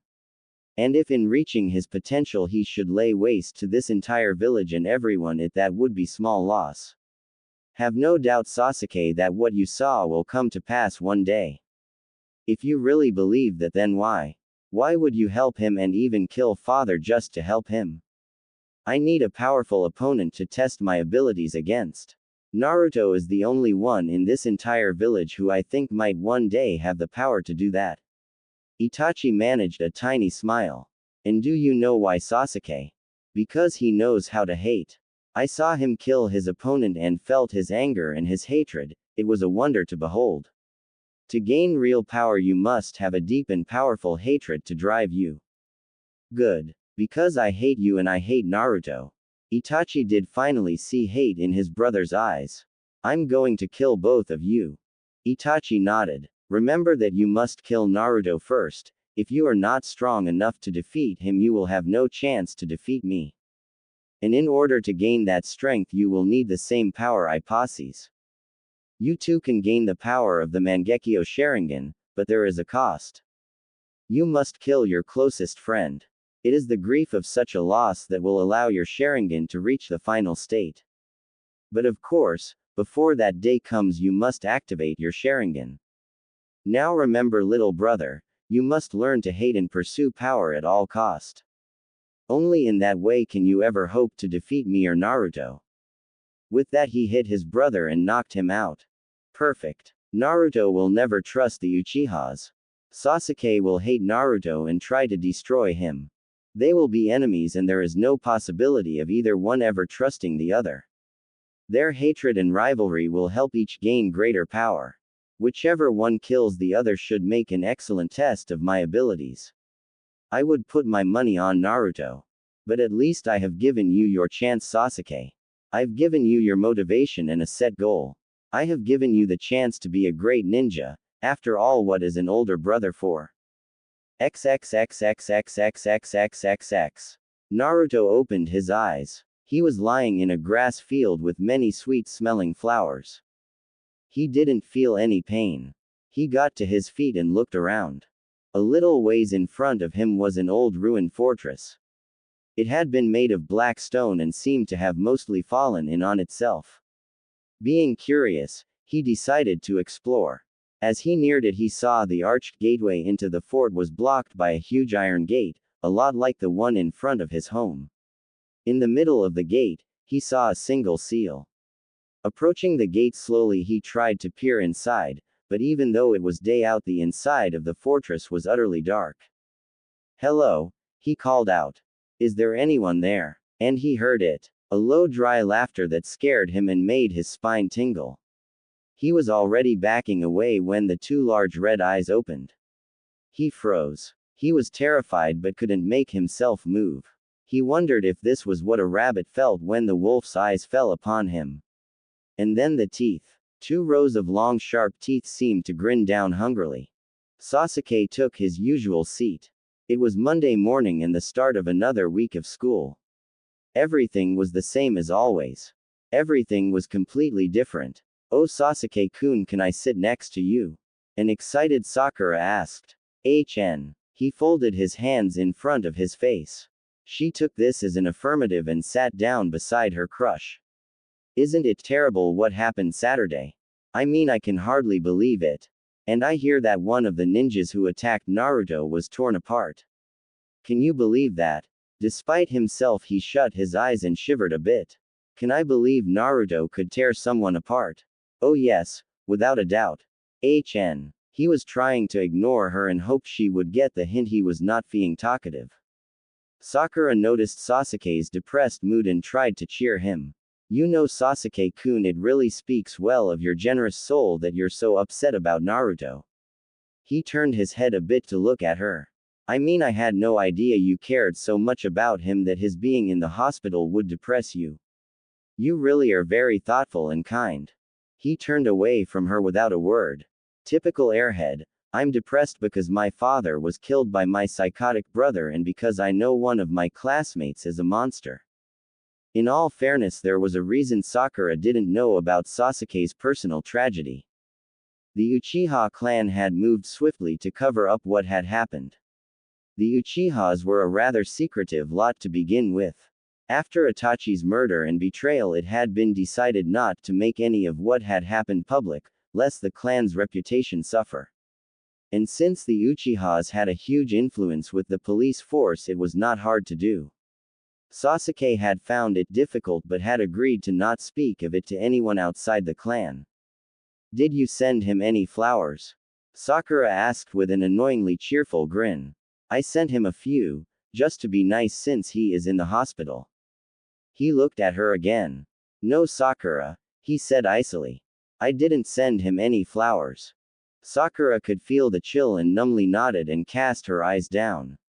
She didn't understand what she had said to get that sort of reaction. Seeing that Sakura was going to leave him alone, Sasuke looked around the classroom. There were Shikamaru, Choji, and Kiba all sitting in the back row talking. Shikamaru was complaining that even though it would be troublesome, he would go with the other two to visit Naruto after class. Across on the other side, Ino was holding court and bragging to the other dimwit girls about how many flowers she had sent Naruto. Looking all about the room, he was not surprised to see Hinata was missing. He was sure she was at the hospital, probably curled up at Naruto's feet. He turned his face back to the front. He felt contempt for all of them. They were all gullible fools who had fallen for an act. None of them had the slightest idea that the boy they were so worried about would probably end up eating them one day. When his mother had recovered from her shock at what had happened, he'd spoken to her about what Itachi had told him. To his horror, she had confirmed that what Big Brother had said was the truth. Naruto was the Kyuubi. Then his mother had told him about the Sandame's law. He couldn't even tell his classmates the sort of danger they were in without putting his neck, literally, on the chopping block. He sighed. In just one day his life had changed completely. On Saturday morning life had been good, if not perfect. By Saturday night his father had been murdered, his mother shattered, his idolized Big Brother had become a heartless killer, and Naruto was a monster that would destroy them all one day. And one more thing had happened, his childhood had ended. Now he was an adult, and an adult with a terrible responsibility. He would have to be the savior of his clan and his village, as well as his father's avenger. He would have to be the one to save Konoha from the Kyuubi and then kill his older brother to avenge his father. That was an awful lot to put on an 8-year-old's shoulders. But he was his father's son and an Uchiha, he would bear up to it and fulfill his responsibilities. His very first thought, of course, had been to alert the clan of the danger and of all of them acting together to deal with it. His mother had been horrified at the suggestion. She had quickly explained to him that all the adults in the village knew about the Kyuubi, it was a secret only to the younger generation. If the clan did as he suggested, it would be an open declaration of war not just against Namikaze but against Hyuga as well. Many of the adults might hate Naruto, but few were ready to go as far as civil war to try and kill him. Hearing that, the very next thought that had occurred to him was simply to do it himself the next time he saw him. He pictured himself as heroically slaying the monster and being hailed as a savior. It was a nice image, but the more he thought about it, the more he realized it was impossible. After the beating in the courtyard, he was honest enough with himself to admit he was no match for Naruto. Though he'd be damned if he'd admit it to anyone else.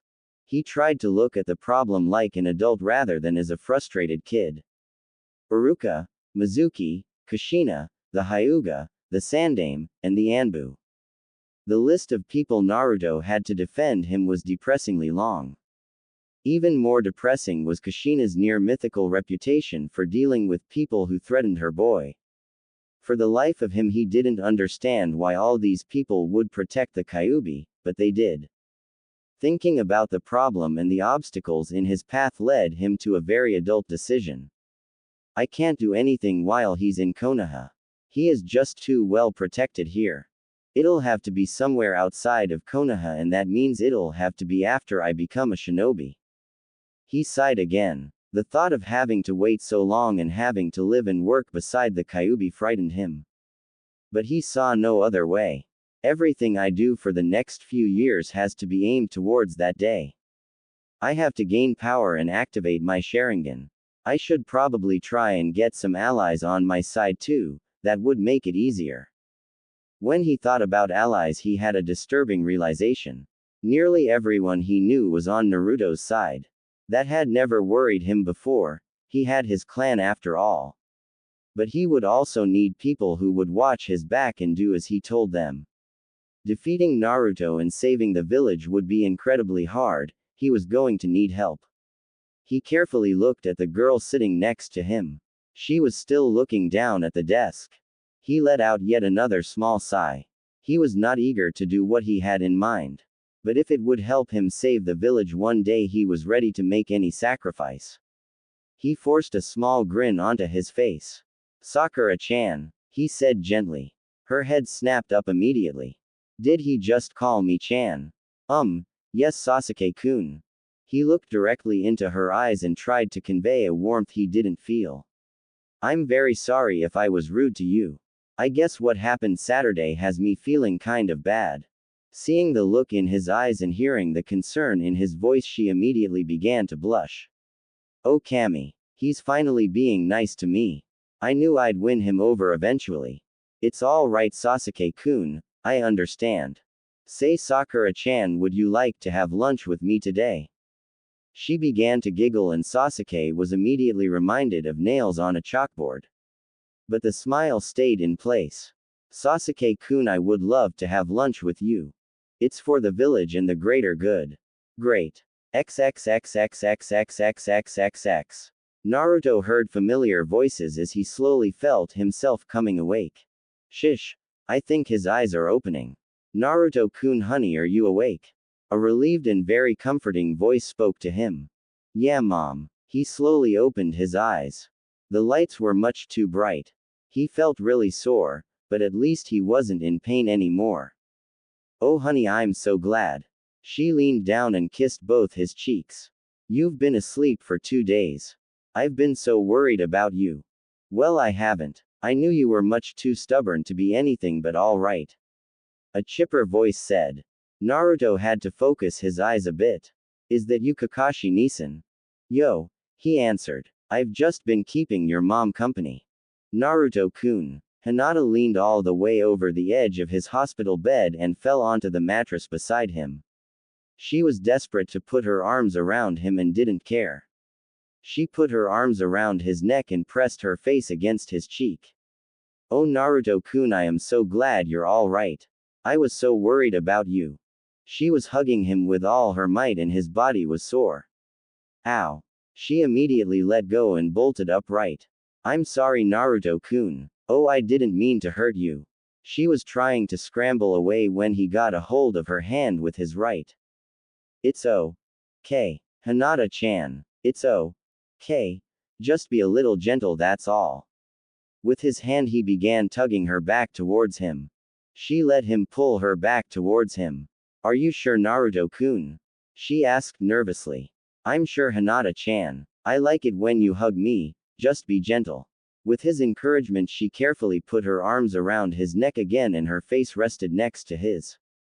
His right arm he put around her waist.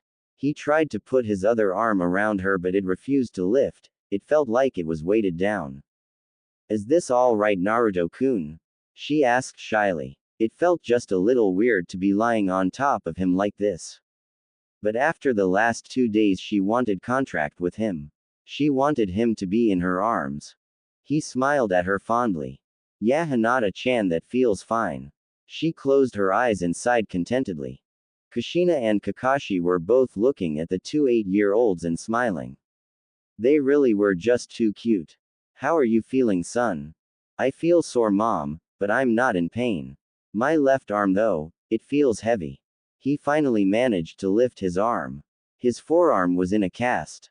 His hand was a huge mass of bandages, the fingers were hidden. Mom, if I've been here 2 days, why am I still a mess? I normally heal really fast. Kushina frowned. I know, son, but those wounds were always cuts or tears. You had a lot of broken bones, and whatever it is in your chemistry that gives you fast healing doesn't seem to work as well on that. It may also be that your body just took so much damage at one time. You were in surgery for over 6 hours being treated. Most of your bones have been healed and will just need a little while to finish setting. She looked very unhappy. I'm afraid your left hand though suffered a lot of damage. How bad is it? Naruto looked at the wrappings at the end of his forearm. The medic nins say you might not regain full use of it again. She saw the panic in his eyes and motioned for him to be calm. But I've sent for your godmother. I don't know when she'll get here, but when she does we'll see what she says. Naruto slowly nodded. He knew his godmother was the world's greatest medic nin. He shut his eyes and put his arm back down. I don't suppose it really matters anymore. He sounded defeated. Everyone looked at him in surprise. Honey, don't be depressed. I'm sure once Tsunade is here she'll be able to heal you. Yes, Naruto-kun, Hinata said. I'm sure everything will be fine now. He looked at her and smiled a bit sadly. Hinata-chan, would you mind waiting in the hall for a little bit while I talk to my mom alone? He looked at Kakashi. Would you mind too, Nisan? Oh, well, of course, Naruto-kun. Hinata was a little disappointed. She had just started getting comfortable. She quickly slid back off the hospital bed. All right, Naruto. Come on, Hinata, let's get something to eat. The two of them left the room. Kushina looked at her son a bit curious. She had never seen him look so cheerless. Honey, I know how depressing it can be stuck in a hospital, but it's okay. We'll have you home soon, and once Tsunade gets here I'm sure you'll be just fine. No, Mom, I don't think I'm ever going to be fine again. He said with a depressing certainty. I'm not really worried about my hand. I'm sure Godmother will fix it. Even if she doesn't, I'll manage one way or another. Well, son, if you feel that way, why are you so depressed? Because I know. He said sadly. Know what? He looked at her with eyes filled with pain. I know why everyone hates me, Mom. I know what's inside me. Oh dear Kami, she whispered. Itachi told you. No, Mom, the Kyuubi told me. What? Son, what do you mean the Kyuubi told you? Terrifying thoughts of what that might mean flashed through her mind. I had a nightmare, Mom. In it the Kyuubi spoke to me. He told me what really happened the night I was born. He told me it was his power that let me heal fast, that gave me so much chakra capacity, and that gave me the red chakra. Mom, when I fought that ninja, it was the red chakra that saved me. It was the Kyuubi's power that saved me. I see, she said quietly. Well, I never thought I'd say this, but I'm glad for the Kyuubi's power. Mother and son looked at each other for a moment. Naruto sighed. When were you going to tell me, Mom? I don't know. She answered truthfully. I was planning to tell you sometime before you became a genin. To be honest, son, it wasn't a conversation I was eager to have. Mom, why did Dad do this to me? She took a deep shuddering breath. All at once she was remembering that night again. The Kyuubi's sudden appearance, its approach towards Konoha, her husband's desperate decision and her tearful agreement, her labor, her very first time holding him in her arms, her begging Minato not to take him, and finally darkness. It was the only way, son. A Biju cannot be killed by a mortal, and the Kyuubi's power was too great to be stopped. The only choice, the only possible way to save the village was to trap the Kyuubi in a vessel that could adopt and hold all its chakra. And the only vessel that could do that was a newborn child with an undeveloped chakra system. Stopping the Kyuubi required two things: a newborn to act as the vessel and a human sacrifice to work the jutsu. He felt as the Hokage it was his duty to sacrifice himself to save the village. And as his son and heir he felt it was your duty to be the vessel. He did not feel he could justify asking another parent to make a sacrifice he was unwilling to. He felt it fell upon his clan to make the sacrifices necessary to save Konoha. She looked to her son and waited for his reaction. If he was bitter and angry, he certainly had cause to be. Naruto looked down. He took a deep breath. I understand, he answered quietly. You do? Her son looked back up at her. He seemed weary but accepting. Mom, I've said before that I would give anything, even my life, to protect Konoha. He gave her a sad smile. I guess in a way I already have. I understand it. The Hokage's duty is to protect Konoha whatever the cost. I can't blame my father for fulfilling his duty. And being his son, I can even understand why he chose me to bear this burden. He chuckled sourly. Even if everyone does hate me for it. Son, everyone does not hate you. Kakashi, the Sandaime, Tsunade, Jiraiya, Hiashi, and all those people on the street who bow or cheer for you know the truth and see you as a hero, as your father wished. I suppose so, but there are plenty of people who hate me an awful lot. Kushina could hardly disagree with that. I guess it's time for me to find another goal. What do you mean? He looked at his mother in surprise. I mean about me becoming Hokage. Now that I know that I can never be Hokage, I'll need to find another goal for myself. She looked at him in astonishment. Son, what makes you think you can't be Hokage? He frowned at her. Mom, how can I be Hokage when I'm a monster? She sent a look of outrage and was at his side in an instant. Ow. He rubbed the top of his head with his right hand and looked at his mother in shock. Mom, you hit me. Except when they were sparring, she had never hit him. Don't ever say that again, son. That's the sort of thing those fools who hate you say. Have you forgotten your promise so soon? Do you remember your very first day at the academy, son? What did I ask you to promise me? To never forget who I am. And who are you? He looked at her confused. Mom, I'm Namikaze Naruto, your son and the son of Namikaze Minato. Yes, you are. She sat down on the bed and took him into her arms and hugged him close. You are my son and you are Minato's son and you are a good brave boy. Never ever think that you are anything else. Tell me, son, how did you feel when you killed those men at the academy? He swallowed at the memory. I felt bad, I felt guilty. And do you really think you would feel that if you were really the Kyuubi? But it was different the last time. When I used the red chakra, I was happy that I killed. Were you also angry? Yes, very, very angry.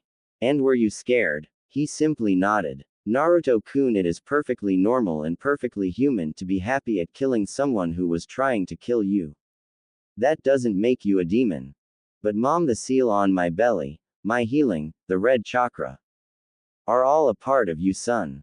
Just as your nose, or your liver, or your little toe are all a part but not all of you. The Kyuubi is inside of you, that is true. But you are not the Kyuubi and you never will be, no matter how many fools refuse to believe that. You have its power and perhaps even its knowledge, but you, Naruto, will choose how to use it. You said the red chakra saved your life. I would definitely call that a good use of the demon's power. Naruto-kun, we all possess the capacity for good or evil. We all choose the life's path we take.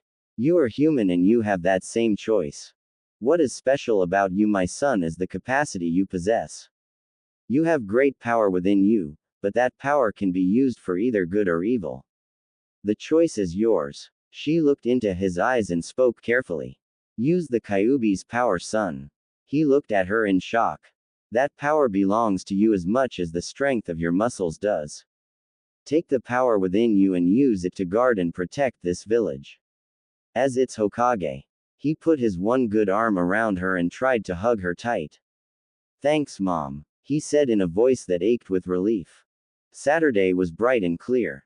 It was a beautiful day, if a little cold. Naruto looked down at the board and frowned. He reached over and turned over his king, signaling he was conceding. Shikamaru looked at him in surprise. What's the matter? You usually never concede. Naruto shrugged. What was the point? You would have beaten me in 6 moves. 5 moves. Want to play again? Naruto shook his head. Though he knew it was stupid, he began scratching the cast on his left arm. It didn't help with the itch, but he felt almost compelled to do it anyway. I really hate this thing. Don't be so troublesome, Naruto. You should be glad you survived at all. Shikamaru said. No one else in our class would have had a chance. That's right. Munch, munch, munch. You're really lucky. Naruto knew what they were saying was the simple truth, but he wasn't in a mood to hear it. He glared at the casts on his arm and right leg. Then for added measure he sent another glare at the crutches propped up on the bench next to him. I suppose that I am, but I sure don't feel lucky right now.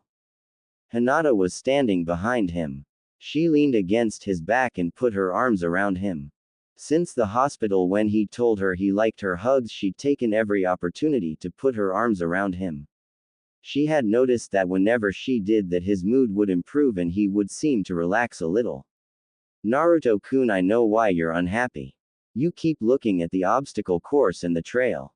I know you want to be working out, but please be just a little patient, the casts come off tomorrow. He turned his head a little so he could smile at her. You know me way too well, Hinata-chan. He let out a deep sigh. But even after I get these stupid casts off, I still won't be able to do a full workout. My mom says I have to rehabilitate slowly. His mouth twisted a bit when he spoke that word, as though it had a bad taste to it. My mom says I won't be back to my regular pace for at least a month. He looked at her with despair. And I've already missed so much time, not just training but in class too. Shikamaru rolled his eyes. Naruto, please stop being so troublesome.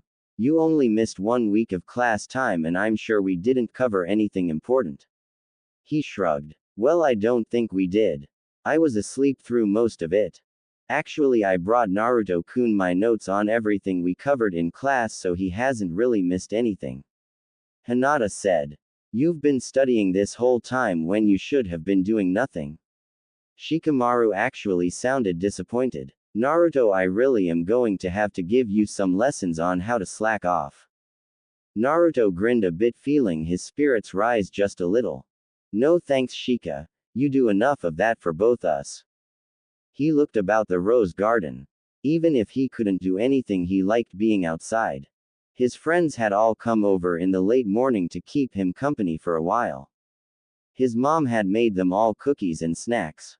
Shika had brought a travel shogi set, Choji had brought some extra chips, Kiba had brought Akamaru, and Hinata had brought the best thing of all to help him pass the time, herself. They had decided to hang out in the rose garden and enjoy the beauty and sweet scent. At the moment, Kiba and Akamaru were playing around the front of the mansion. His mom had retreated back inside to give them all a little space. I guess I'm not really too worried about class. I mean, I pretty much already know everything that's being covered. I'm more worried about the training time I'm losing. I feel like I'm wasting time doing nothing. Shikamaru rolled his eyes. You aren't wasting time, you are recovering from a near-fatal attack by 2 Jonins. Don't mistake not being able to do what you want to as being the same thing as wasting time. Hinata nodded. I agree. Please take it easy as you recover from your injuries, Naruto-kun. I know how eager you are to get back to your routine, but please take things slow and do not push too hard. You will be back to normal soon enough, Naruto-kun. Do not hurt yourself worse trying to get there too soon. I know, he said gloomily. They were both right and he knew it. All of a sudden, Kiba came running around the corner of the mansion into the rose garden, Akamaru on his head barking. She's coming, he shouted out. Oh no, Choji cried out. Shikamaru quickly closed up his shogi set and got up off the bench. Well, I'll see you again tomorrow, Naruto. Hey, Naruto yelled at his supposed friends. Are you guys going to just abandon me to face her alone? Hell yeah, Kiba dashed off. Yes. Choji waddled after him. I'm sorry, Naruto, but like my dad says, a smart man knows when to cut and run. We'll be back tomorrow. With that, Shikamaru fled. Naruto remained on the bench and watched them run for the woods on the estate. Great. Some ninjas they'll make, just abandoning a comrade to his fate. Knowing what was coming, Hinata quickly sat down on the bench beside him where the shogi set had been. She had a determined look on her face. Don't worry, Naruto-kun, I won't abandon you no matter what. Thanks, Hinata-chan, I knew I could count on you. It didn't take long for her to appear. Rounding the corner came an 8-year-old blonde girl half buried by a huge assortment of flowers. When he'd woken up, he'd found his room filled with flowers, and about half of them had come from Ino. He had thought it a very sweet gesture. When she had come over with the other students after class to visit him, he had thanked her for the flowers and told her he appreciated her thoughtfulness. That had been a terrible, terrible mistake. He'd left the hospital the following morning and come home. And every afternoon Ino had shown up with a large arrangement of flowers for him that she insisted on hand-delivering to him. After which she would want to hang out with him. He couldn't quite bring himself to tell her he wanted her to just stop giving him flowers and leave him alone, so he would put up with her for an hour or two until his mom would come to his rescue. When Ino saw him, her eyes lit up and her smile expanded. "Hello Naruto-kun, how are you feeling?" "Fine Ino, thank you again for the flowers, but you know you really don't need to give me any more of them. The casts come off tomorrow." "Oh, that's wonderful Naruto-kun. I'm so glad to hear that." She set the flowers down on a bench across from the one he and Hinata were occupying. She then placed his crutches on the ground so she could sit next to him on the bench. Only then did she notice Hinata. "Oh, hello Hinata-chan. I didn't see you there. You know Hinata-chan, I am sure you will be a great kunoichi, especially when it comes to intelligence gathering. I mean, you have a natural gift for being invisible. You have no presence at all. How do you do that?" As she said all that, she took his right arm and wrapped herself around it. Hinata gave Ino a slight frown. "Oh, I just think you have trouble seeing me, Ino. Naruto-kun has always seen me." Ino's smile seemed to grow sharper. "Oh, I know that. He sees you as his friend." "Maybe so, but at least I don't have to invent excuses to come and see him outside of class. I'm welcome here anytime I want to come." Naruto sighed as he knew it was going to be like this the entire time Ino was here. Hinata-chan was normally the sweetest person on earth, but for some reason when Ino came around she seemed to develop some claws. It had surprised him the first couple times Hinata had argued with Ino around him. It was weird because listening to them talk it sounded like two girls fighting for a boy they both wanted to date. He knew that was what Ino wanted, but of course Hinata didn't feel that way. After about 2 hours his mother mercifully put in an appearance to let Ino know he needed to get some rest. Mom walked Ino out and returned. "Mom, why did you wait so long to come and rescue me?" Naruto whined. Kushina shook her head. "Because son, if you don't suffer you won't learn anything. I told you not to give any of your fangirls any special compliments or attention. That only encourages them. But mom, I didn't do it on purpose.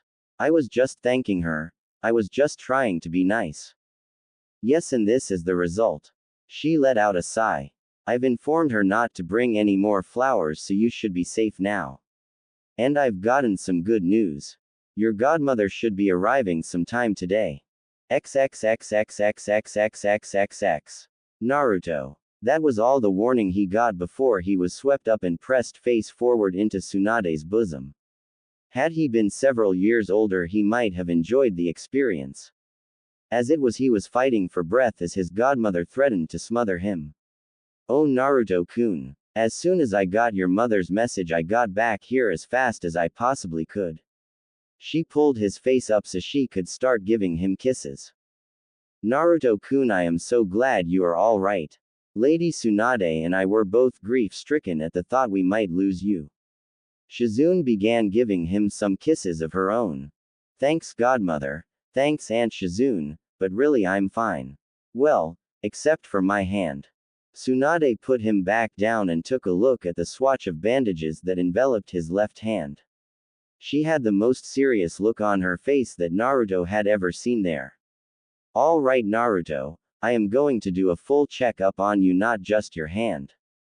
About a half hour later Naruto was in his room while Kushina, Tsunade, and Shizune were in the study. "How bad is it?" Kushina asked worriedly. Tsunade frowned. "Well, it's not good. Every bone in his hand was fractured and there was a lot of tendon damage as well." Tsunade looked murderous. "If the bastard who did this to him were still alive I'd break every bone in his body and see how he enjoyed it. Can you fix it?" Tsunade slowly nodded. I believe I can. But it's going to take at least 10 separate operations and we'll need to give the tissue time to heal after each one. She sighed. It'll probably take about 2 months to complete the series of operations and fully restore his hand. But once you're done, he'll have full use of it again? Kushina asked. Tsunade nodded. Yes, including being able to make hand signs. She looked rather embarrassed and troubled. I'm afraid I won't be able to stay in Konoha during that entire time. I promise I'll come back each day he's scheduled to be operated on. Kushina sent her old friend a sharp look. What do you mean you won't be able to stay? If you're going to start telling me how you don't like it here or how it brings back bad memories, I don't want to hear it. Your godson needs you right now and not just for the surgeries. There is no one I trust more to help him with his recovery.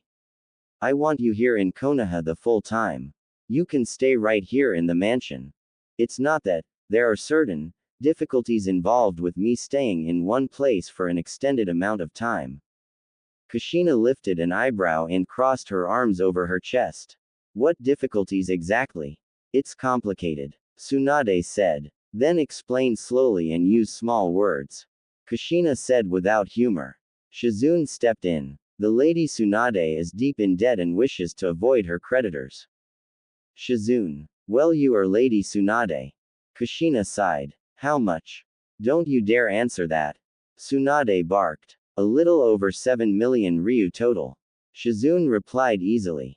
Kushina's jaw dropped. 7 million. She stared at her friend in disbelief. What is wrong with you, Tsunade? How could you possibly get that deep in debt? Tsunade looked a small child that had just been caught with her hand in the cookie jar. Bad luck. Kushina just stared at her. Shizune, do you have a list of her creditors and the amounts owed to each of them? I do. Shizune nodded eagerly. Kushina, I don't want your help. I refuse to take a hand out from a friend. That's good because I'm not offering you one. What? Shizune said. But I thought you'd want to help Lady Tsunade with her difficulties. Kushina nodded. Oh, I do, but I'm not going to just hand over a small fortune so that she can go out and just do it again. She gave Tsunade a sharp look. As I was trying to explain to Naruto earlier today, if you don't suffer for your mistakes, you don't learn anything. Despite being a powerful Sannin, Tsunade felt a bit nervous. What do you have in mind? You say you're having difficulties because of this money you owe. Fine, then I'll pay off the 7 million ryu you owe. I'll just take it out of your salary. Salary? Tsunade asked. What are you talking about? Kushina offered a very chill smile. I'm hiring you as the Namikaze clan's private physician for the next 4 years. Until Naruto graduates the academy, I expect you to live here and be on call for any medical emergency. And while you're here, you can also teach me and my son some medical jutsus and do some babysitting. What? Tsunade demanded. You expect me to live here and babysit for you? For the amount of money I'm giving you, you should be glad I don't expect you to sit in my kitchen and clean fish all day. 7 million ryu is not pocket change. If you owe that much, you really are in serious trouble. Is there anyone else who would give it to you? A thought occurred to Kushina. Or will you just sell the Shodai's necklace? Tsunade's hands immediately clasped the necklace to her. Never. Kushina crossed her arms over her chest again. Then how will you pay for your debt? Tsunade opened her mouth but no sound came out. Shizune stepped forward. Lady Tsunade, is Kushina's offer really so bad? We get to finally stop running about all the time and get settled for a while. We also get to live in a mansion while working for one of Konoha's most powerful clans. And you get to spend more time with your godson. Aren't you always complaining you never get to see him enough? If you think about it, Kushina's offer sounds like a wonderful opportunity. Tsunade gave her young protege a sour look. You know how I feel about this damn village. Kushina sighed. I know you lost people you loved and that the village reminds you of that. For me, this house and the rose garden are filled to overflowing with memories of Minato. But it is also the home I share with my son. Seeing him every day means more to me than any memory could. I know he would like seeing you more, and so would I. Isn't that enough to balance out the memories of the ones you lost? Tsunade looked at her friend solemnly. Normally she would argue that the other person didn't understand. But Kushina had lost not only the man she loved but her whole family except for Naruto. She lost more than I did, and she never ran away. Maybe it's time to try and face things. Tsunade let out a slow sigh. All right, I guess your offer is a fair one considering what it's going to cost you. And I would like to see more of you and Naruto. She slowly nodded. I guess I'll be the family doctor for a while. XXXXXXXXXX. Try and make a fist. Tsunade told him. Grimacing, Naruto tried but only his thumb and pinky responded. The 3 inner fingers remained stiff and barely twitched. That's as much as I can do. Tsunade nodded. That's all right, Naruto. This is just the first surgery. I promise you by the time I'm done your hand will be as good as new. She grinned at him. You'll definitely be able to make hand signs. Naruto nodded. I know, Godmother. And even if I couldn't, it wouldn't matter. She lifted a blonde eyebrow. Oh, if I couldn't use my left hand to make hand signs, then I'd figure out a way to make one-handed signs, or I'd just become a shinobi who didn't use jutsus. She grinned at him. So far as I know, there had never been a shinobi who couldn't use jutsus. He looked at her seriously. Then I'd be the first. My dream is to be Hokage, and I won't let anything stop me from reaching my dream.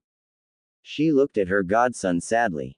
She'd known him since the moment she pulled him into this world and of course knew what his dream was. But whenever he said those words, she couldn't help but feel an ache in her heart. Naruto, have you ever thought that being Hokage is not all fun and games? Naruto looked at her in surprise.